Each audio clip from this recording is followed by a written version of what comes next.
Due to the nature of this story, listener discretion is advised. This episode includes discussions of death and natural disasters. Consider this when deciding how and when you'll listen. In January 1916, the deputy treasurer of San Diego clocks out early. Walking home that afternoon will be a challenge and a dangerous one. As he steps outside, he's pelted with rain and wind, making it hard to see the trolley he needs to catch. The city is smack dab in the middle of the worst storm it has ever seen. After days of torrential rain, parts of downtown are under 5 feet of water. Tales of unthinkable destruction have filtered into the office all day. So the deputy treasurer takes the long way home, climbing to higher ground, where he can see the madness below him. Roiling water covering the city, houses floating untethered, families trying to pull one another to safety. It's difficult to comprehend, partly because nobody in San Diego can be 100% certain the storm is an act of God. Not after the city council hired a man to make it rain. Welcome to Conspiracy Theories, a Spotify podcast. I'm Carter Roy. You can find us here every Wednesday.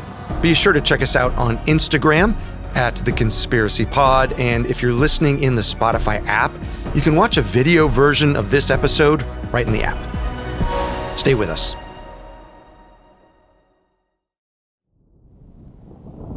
In April 2024, the city of Dubai saw unprecedented rainfall, over 5.5 inches in just 24 hours. That's more than they usually get in an entire year. It caused flooding, forced travel to a standstill, and elsewhere in the country led to 4 deaths. After such a rare event, people took to the internet, wondering if the storm was brought on by cloud seeding. Now, that's the process where tiny particles of chemicals like silver iodide are dropped or even launched into clouds.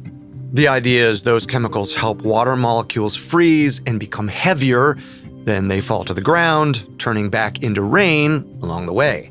It's mainly used in places that don't get a lot of precipitation, like the United Arab Emirates. It was also used in Southern California in late 2023, a few months before a major rainstorm hit that area. In fact, I have a detached studio that had water running across the floor and taking all the plaster off the walls, and Maggie, our producer, had to live in a hotel for months because of the floods, because she likes living with walls.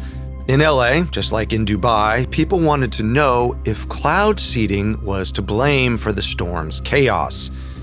And these aren't new questions.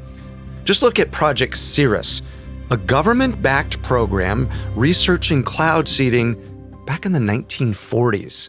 Only Project Cirrus wasn't just looking at making it rain. On October 13th, 1947, a B-17 bomber flew along the edge of a hurricane. The storm had just wreaked havoc on Florida, and now it was moving off into the Atlantic Ocean. Once it was 350 miles from shore, the hurricane became a good candidate for a new experiment, to see if they could weaken the storm by dropping dry ice into it. So that's exactly what they did, dumping in more than 175 pounds of solid carbon dioxide. While absorbing the dry ice, the hurricane pulled a 180, tore backward, and made landfall in Savannah, Georgia. 1 life was lost and damage was extensive. At first, nobody could be sure what happened, but it looked like Project Cirrus had caused the hurricane to go haywire. Later, investigators showed there was almost zero chance the dry ice had any effect on the hurricane. The storm had apparently shifted its course before it was introduced, and then the hurricane actually followed known weather patterns.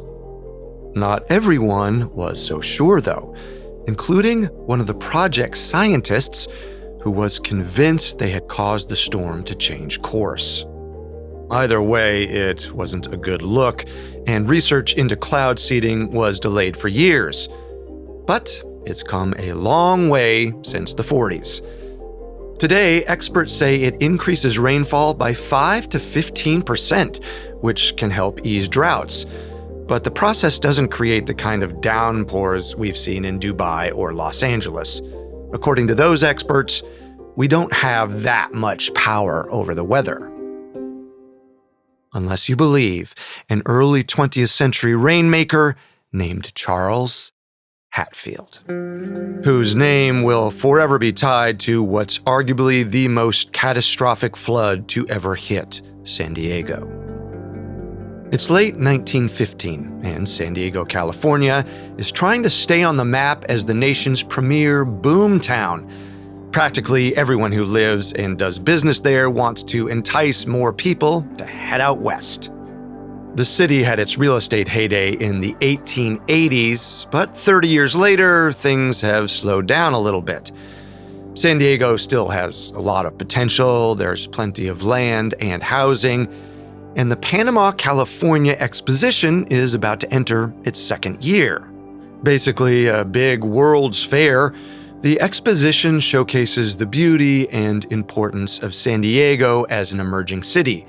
It's a place to see exhibitions, demonstrations, architecture, and to hear great lectures. It's already been a huge success, attracting tourists from all over, some of whom decide to stay in town and put down roots.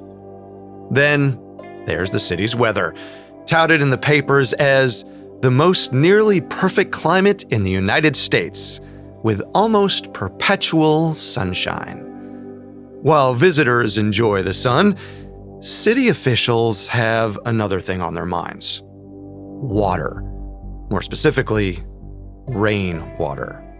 A growing population also means a higher demand for water. Well, there are a few dams situated all over the city, but their reservoirs are nowhere near full. So they turn to Charles Hatfield. People call him a wizard, a professor, even a god. My personal favorite, Frankenstein of the air. His favorite, the Moisture Accelerator. Imagine that as a Marvel character. He says he doesn't claim to make rain clouds suddenly appear in a clear blue sky. That would be ludicrous. Instead, he coaxes clouds that are already present to release any moisture they might be hoarding. To do this, he sits atop a tower, where he releases chemical vapors into the air. What exactly these chemicals are, nobody knows. He fervently keeps his formula a secret, under lock and key. He even buries the metal pans he uses for heating the chemicals so nobody can find them and steal his ideas. In December 1915, Charles strides into San Diego City Hall. He's already submitted his plan to bring rain to the city, and now he needs to seal the deal. He's already got a lot going for him. First, there's the long resume of mostly successful rain-making gigs. Then there's his reputation. He's charming, confident, and a sharp dresser. Plus, he has years of experience as a sewing machine salesman, so he knows how to land a sale. He's not pushy. He's actually soft-spoken until you get him going on a subject he's passionate about. Then he talks circles around everyone. He can get so intense and use such highfalutin terminology that it leaves people's heads spinning. And lastly, Charles pitches his services as a low-risk investment. He tells prospective clients, "You don't pay me until I deliver the rain I promised." That's probably how he gets the San Diego City Council on board for his highest-paying gig yet. The councilmen approve his proposal by a 4-1 vote. That means Charles will collect $10,000, roughly $300,000 today, but only if he can fill the Morena Reservoir to the very top over the course of a year. The Morena Dam sits about 60 miles outside the city. It's an ideal place for Charles to set up. It's remote, so he won't get many looky-loos. Situated near the Laguna Mountains, the area is gorgeous. It's a nice bonus. Even so, a less confident person might not have taken the job. At this point, the dam is only 1/3 full. Somehow, Charles needs to collect 10 billion more gallons of rain and water runoff from the mountains. So he's got his work cut out for him. It's a huge personal gamble for Charles, who has to put up his own money to carry out his plan. So he hustles. Technically, he's agreed to begin on January 1st, but he and his brother Paul spend New Year's Eve building their tower. Charles's base of operations, near Moraina Dam. He unpacks his chemicals, he's brought twice as much as usual, and jumps in headfirst with his usual 17-hour workdays. As he does, a light rain falls here and there. Then, on January 10th, it pours. Heavy rains return a couple days later on January 13th. Right away, there's a problem.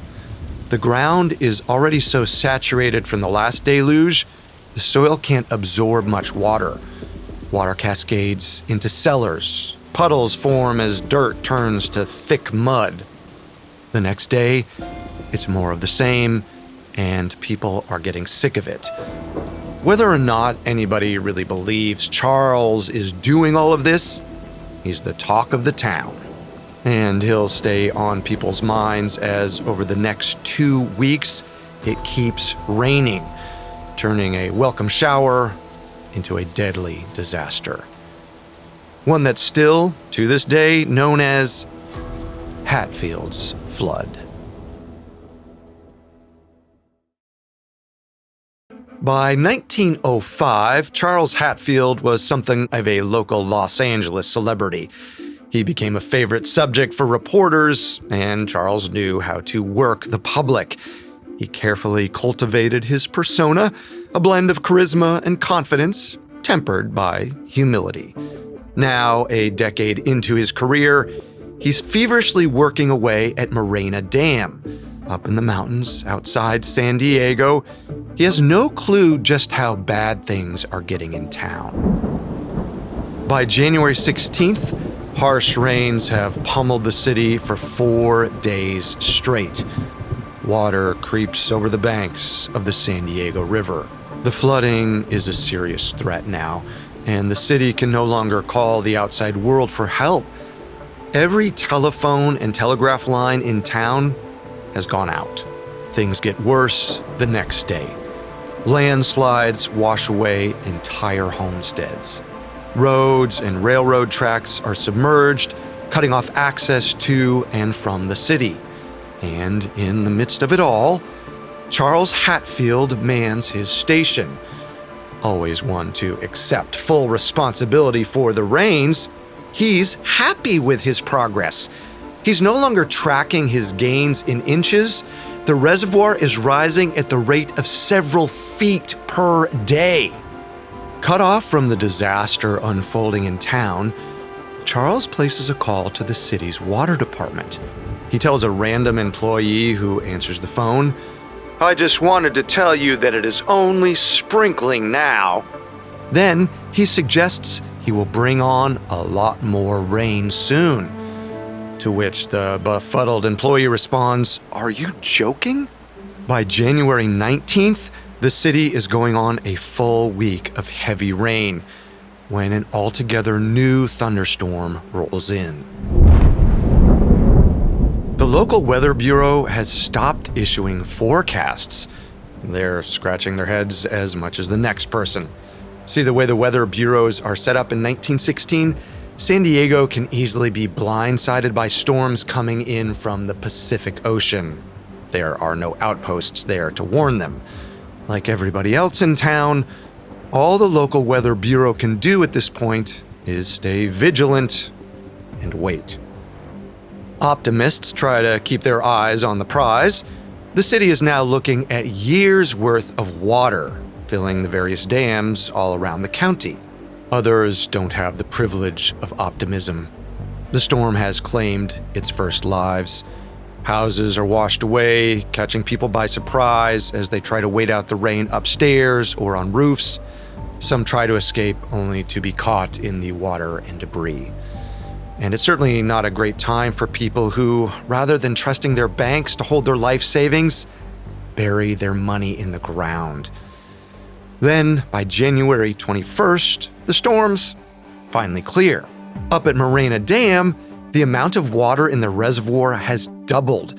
It's already over the 10 billion gallon mark, which means Charles has just 5 billion to go before payday. He wants to be sure he's getting proper credit, so he calls up the San Diego Union and says, "I understand that newspapers are saying I didn't make the rain. All I have to say is that Moraina has had 17.5 inches of rain in the last 5 days, and that beats any similar record for the place that I have been able to find." While San Diego gets to work repairing roadways, tracks, and telephone wires, Charles takes a much-needed break to play some horseshoes. And in town, the local weather bureau releases a forecast. It's now January 26th, and they're calling for rain again that night and the next day, but they tell the newspaper this storm won't be as bad. The problem is, they only see one of the systems heading their way from the northeast, but there's another headed right for San Diego, coming from farther south in the Pacific. The Bureau's blind spot. Before dawn the next morning, alarms blare, jolting residents awake and warning them to evacuate to higher ground. One of the smaller dams in the area threatens to burst and will have to be dynamited to release some of its water before the whole thing collapses. The city's superintendent is monitoring the dams as rains and high winds pelt the town again. He's been keeping a close watch, and he's not so sure the lower Otay Dam is going to hold. He orders his men to evacuate the families living in the valley below. Meanwhile, bridges and roads are washing out left and right. In some spots, it looks like the ocean simply stretches out across the city. As water rushes down to the beach, it carries along trees, homes, you name it. The sum of people's earthly treasures all washing away. Just after 5 p.m., the superintendent's fears are realized. A wall of the lower Otay Dam breaks, crumbling under the weight of 10 billion gallons of water. In just 48 minutes, it tears across the city. By some estimates, the wall of water reaches 40 feet high, ruining everything in its path. Down in the valley, some people never get the evacuation warning, and others choose not to heed it. They're swept away in the rushing waters.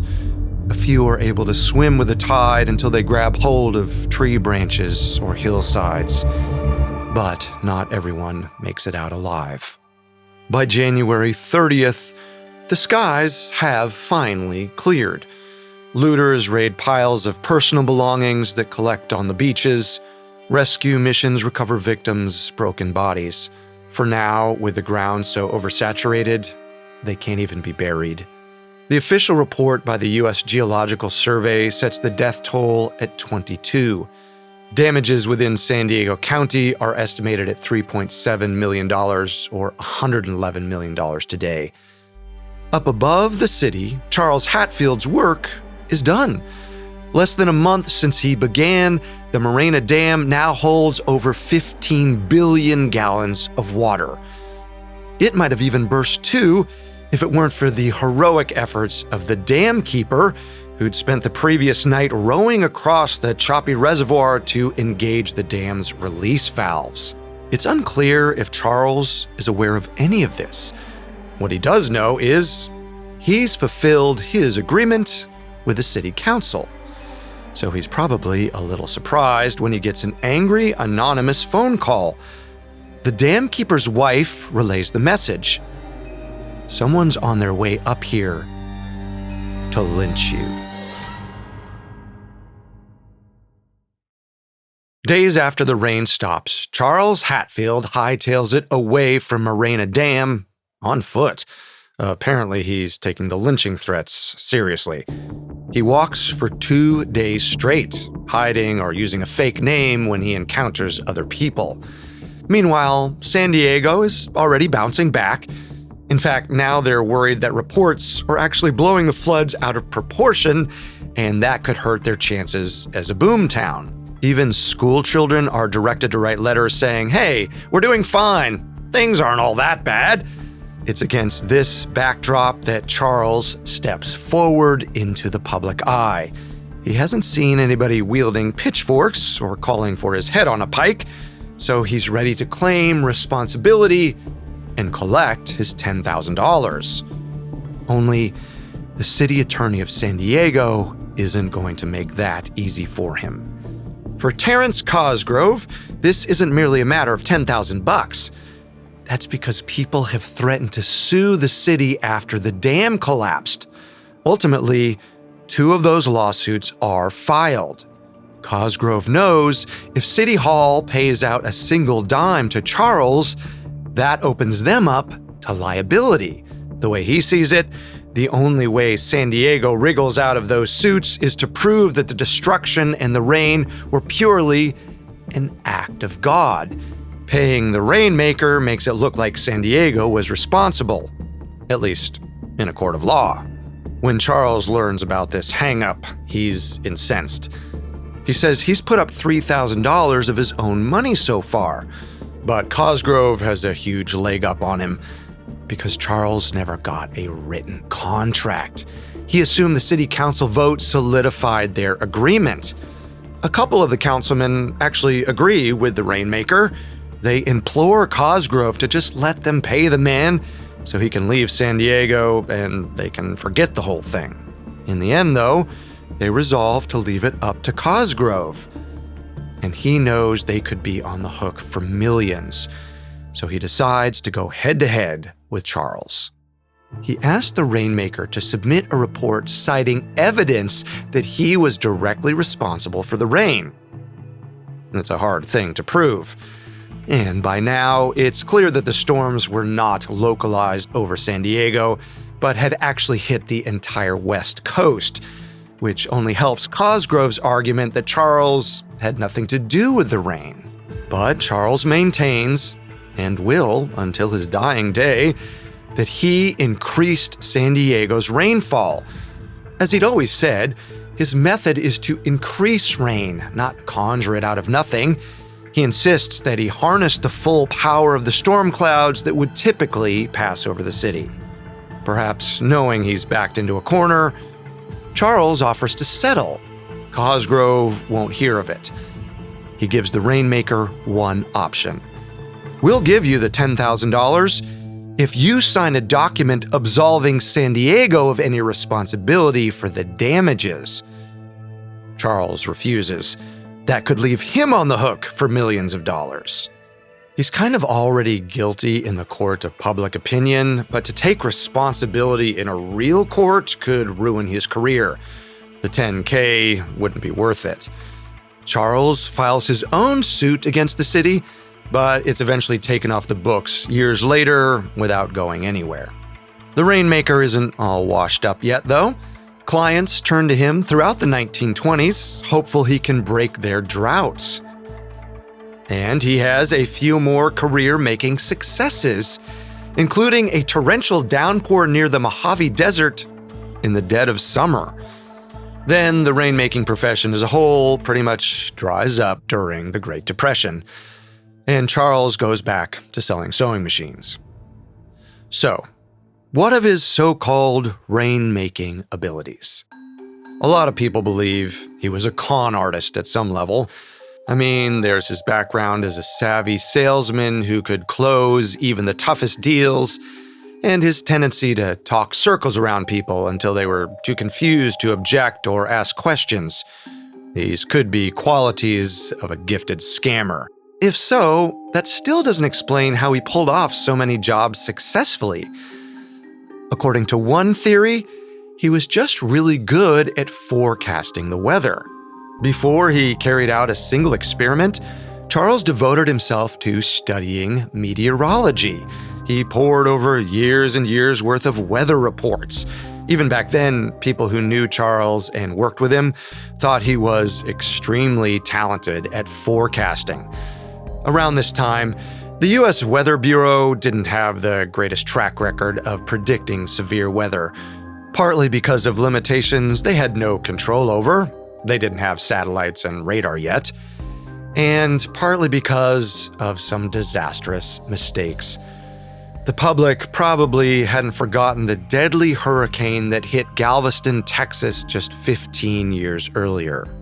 The National Weather Bureau hadn't taken it seriously enough early on to evacuate the city in time. About 8,000 people were killed.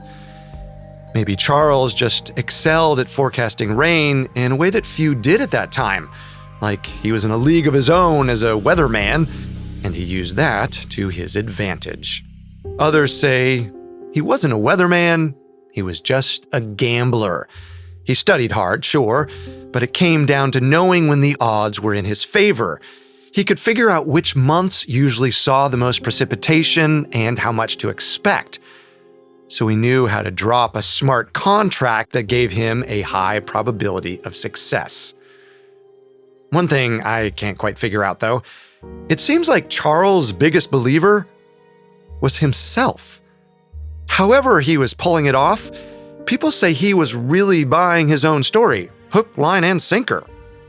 Or he was just so good at pretending that nobody ever saw through the facade. When Charles Hatfield dies in 1958, his brother takes over the secret of the Rainmaker's chemical formula. As far as we can tell, when he passes away in 1974, the secret dies with him. We still don't know what was in that chemical mix, and we probably never will. So we can't completely rule out this possibility, that he was a forerunner to what we now call cloud seeding. There are modern-day cloud seeding operations that are ground-based, much like Charles's setup. However, experts have no way of pulling off what he claims he did. At least not at the level of what San Diego saw back in 1916. As for the storms in Dubai and Los Angeles, researchers say there are a number of factors that could be increasing rain. For one thing, neither Dubai's nor LA's infrastructure is built to take on that much water that quickly. Most of the time, they don't need to. And both events happen during El Niño, the weather pattern that warms the surface of the Pacific Ocean. Warmer temperatures create more moisture in the air, which can mean more severe rains, stretching from Los Angeles to Dubai. That said, 1916 was not an El Niño year, according to the National Weather Service, so the San Diego flood has no easy answers. Natural disasters are scary. They're unpredictable, deadly, costly. At best, we get a few days to prepare for them. Sometimes it's only a few seconds. Some may respond to that by wanting to find a logical explanation that we have some control over, while others will keep trying to make nature bend to their will. Like Charles Hatfield, the Frankenstein of the air. Thank you for listening to Conspiracy Theories, a Spotify podcast. We're here with a new episode every Wednesday. Be sure to check us out on Instagram @TheConspiracyPod. If you're listening on the Spotify app, you can watch a video version of this episode right in the app. Amongst the many sources we used, we found The Wizard of Sun City by Gary Jenkins and the article Hatfield the Rainmaker by Thomas W. Patterson for the Journal of San Diego History, extremely helpful to our research. Until next time, remember, the truth isn't always the best story, and the official story isn't always the truth. This episode was written and researched by Mickey Taylor, edited by Maggie Admire and Connor Sampson, fact-checked by Lori Siegel, video production by Spencer Howard, and sound designed by Alex Button. A special thanks goes to Chelsea Wood.